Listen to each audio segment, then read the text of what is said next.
Bonjour les amis et bienvenue à Jeune Élie. Nous sommes très contents de vous retrouver encore aujourd'hui.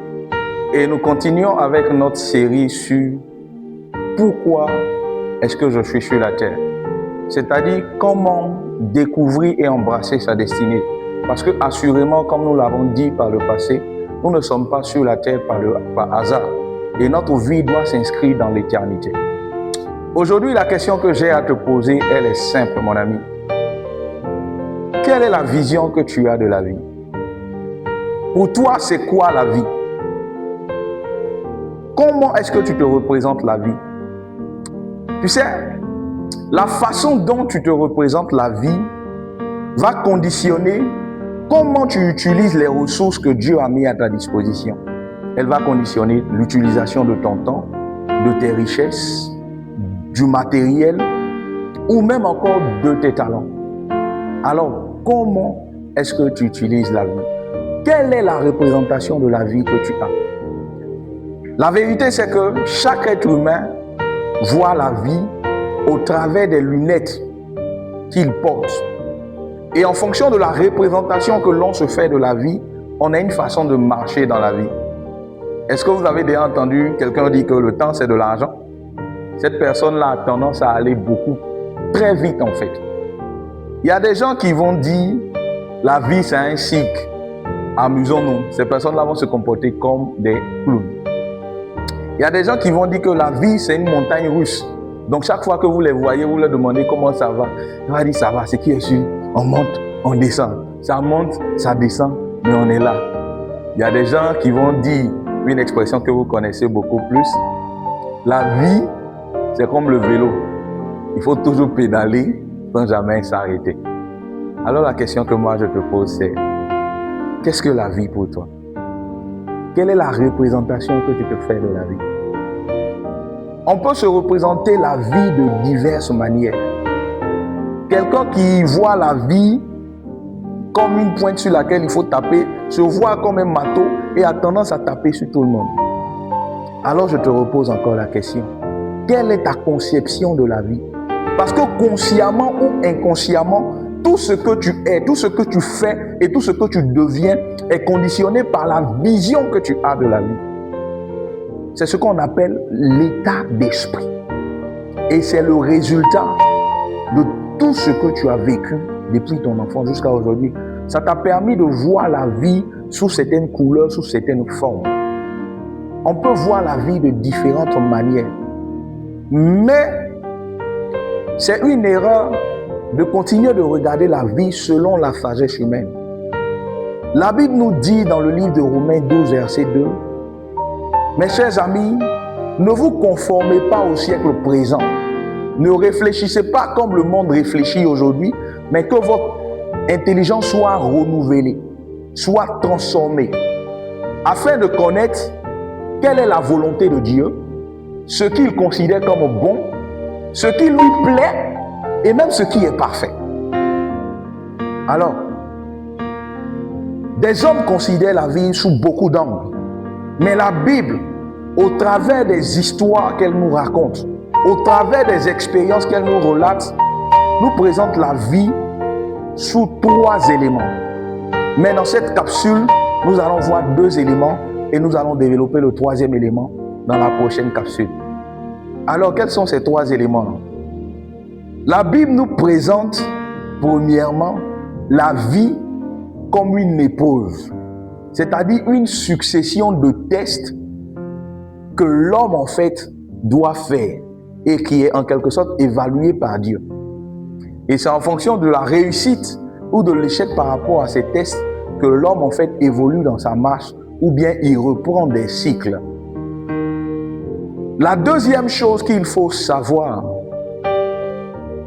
c'est que la Bible présente la vie sur terre comme quelque chose de temporaire, quelque chose qui n'est pas éternel. Et enfin, la Bible nous présente la vie comme une ressource que Dieu nous a donnée, dont nous sommes les garants. Et dans cette capsule-là, nous allons développer l'élément 1 et l'élément 3. Depuis le début de la Bible, dans la Genèse, à travers l'histoire d'Adam et Ève, on a l'impression que quand Dieu finit de créer l'univers, il met l'homme à l'épreuve. Il lui dit, tu peux faire tout ce que tu veux, mais ça ne fait pas. Et malheureusement, l'homme a échoué. On peut voir cette histoire-là se répéter dans la vie d'Abraham, qui était un test de confiance à Dieu par rapport à Isaac qui devait sacrifier. Cette histoire-là aussi revient dans la vie de Noé, qui était un test de loyauté, qui était un test de foi. Quand Dieu lui dit, je vais détruire ce monde, mais toi, commence à te faire une arche. C'était un test. Est-ce que Noé allait faire confiance à Dieu? Dans plusieurs histoires de la Bible, il semble comme revenir ce test-là que nous devons faire. J'ai l'habitude de dire que la Bible est une histoire de confiance en Dieu. Dieu nous met ici et il veut juste savoir est-ce que nous lui faisons confiance. Ce qui fait que nous passons par beaucoup de situations qui nous amènent à voir est-ce que nous faisons confiance réellement à Dieu.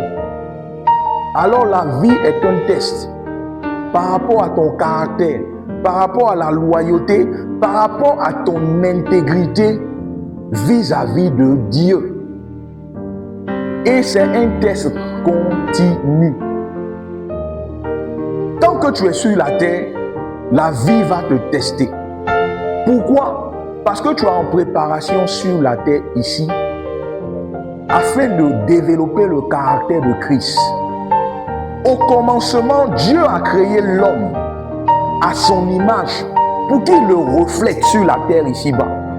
Et donc le rôle de l'homme en fait sera évalué par rapport à son intégrité, par rapport à la loyauté, pour savoir est-ce qu'il ressemble à Dieu, est-ce qu'il voit Dieu comme Dieu veut le voir.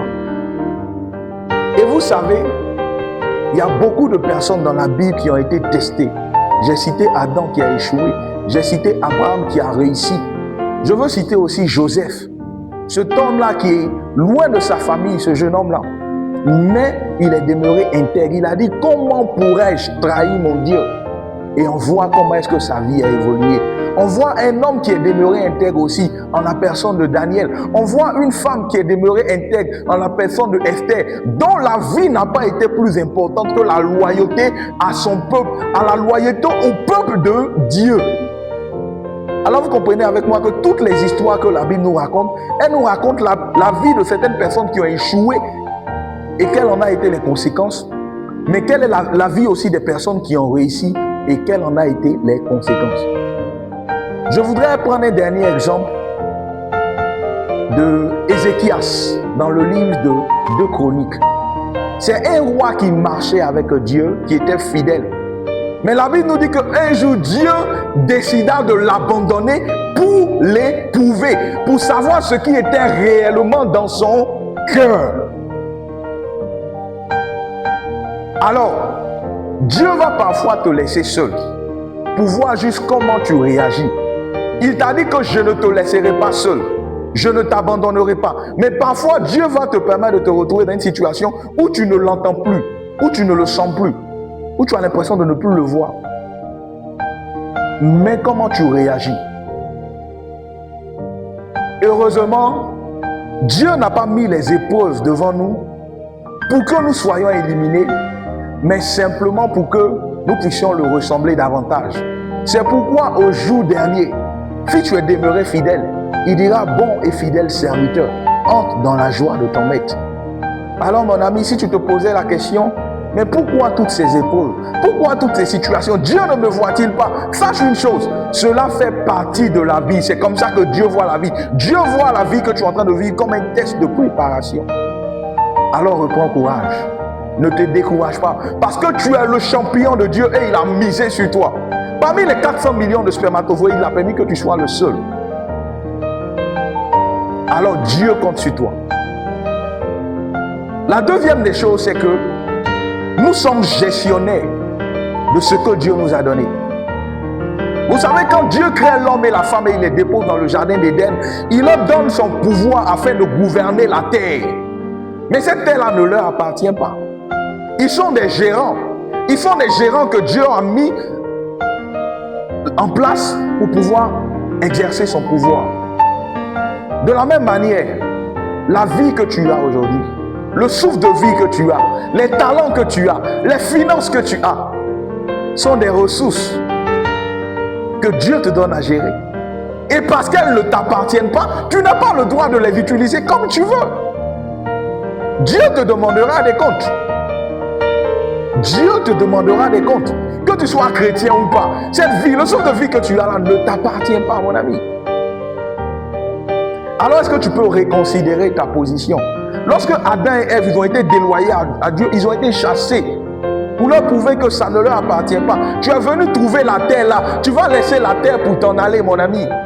Quelles que soient les richesses que tu vas accumuler ici-bas. Mais est-ce que tu es en train d'accumuler les vraies richesses?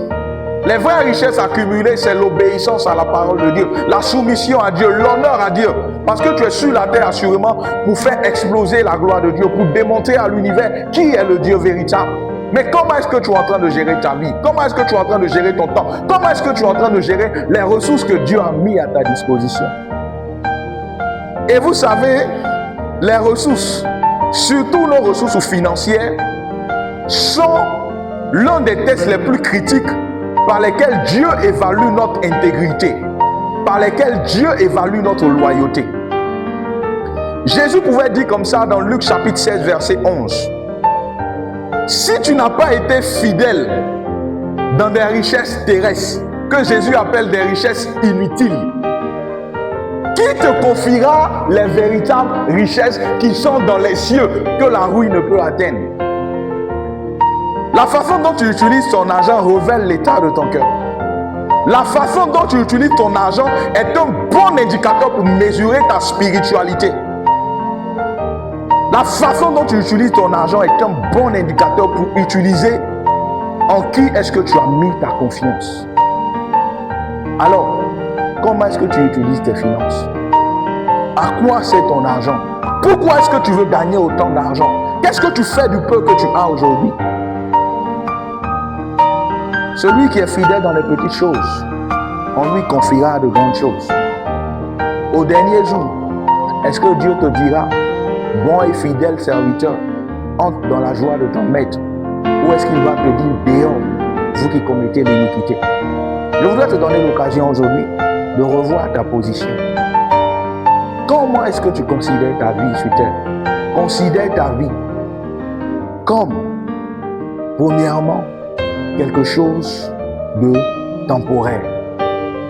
Ensuite, tu es gestionnaire sur la terre. Et la vie est une épreuve, une succession d'épreuves. Je voudrais dire tests par lesquels ton caractère grandit et tu ressembles de plus en plus à Christ. Merci beaucoup. Que Dieu te bénisse. N'oublie pas de liker, de t'abonner et aussi de partager à quelqu'un pour lui faire du bien. Assurément, tu as du prix aux yeux de Dieu.